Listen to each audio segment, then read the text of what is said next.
बरं, मागच्या वेळेस या टिपवर पण काळं होतं ना, मी तोच स्वतः काळ आहे ना. हां, आता पाहिलं ना. इथे जाळं होतं, एकदम पतलं झालं ते. जास्त जास्त नाही पण काळं होतं. आतापर्यंत ते कडक होतं हां तुम्ही हां केल्यानंतर. हां हां.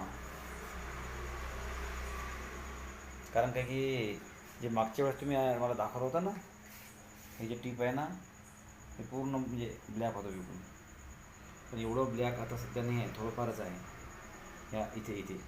ते पहिले त्या दिवशीपासूनच तसंच तर कडक आहे ना ते.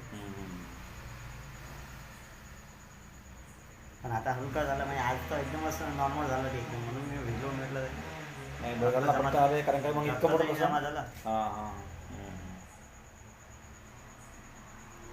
आणि खाण्यामध्ये तर पालक वगैरे, मेथी, सलवार वगैरे सगळं सलाद खायचं आहे. सलाद सलाद हां. सलादच घेत आहे. आधीपेक्षा आणि तुमचं. सकाळी म्हणजे याची पोळी घेतली होती फक्त ज्वारीची, बाकी तर काही हे अच्छा नाही. अच्छा अच्छा. हां, हिच्या पहिले म्हणजे आजच्या 3 दिवसा पहिल्याची गोष्ट सांगू तर म्हणजे जवळपास 4 महिन्यापासून आमचं बाहेरचं जेवणचं चालूच आहे काही ना काही. बरं. लग्न वगैरे हे ते.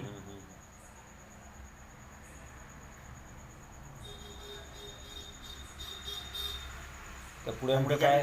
तिच्या ती मी हे करत आहे ना, आवळ्याचं ज्यूस आणि आपला पपया ज्यूस वगैरे अनार खाणं हे खाणं. तेव्हापासून ते मधात होत काही. नाही, कधीच नाही होत ते. आता मागील 5 वर्षापासून 4 वर्षापासून असं होत आहे की हा महिना लागला, जसं आता 6 तारीख झाली ना, 1 तारखेपासून अनुभव होणं चालू होते तर डायरेक्ट आहे ना फरवरीपर्यंत चालते. काय माहीत काय, जशी जशी थंडी वाढते तशी तशी आणि त्याच्यात हे बदली येते, त्यामुळे आणखीन त्रास होते. नाही आता आपलं चालू केल्यानंतर होणारच नाही ना.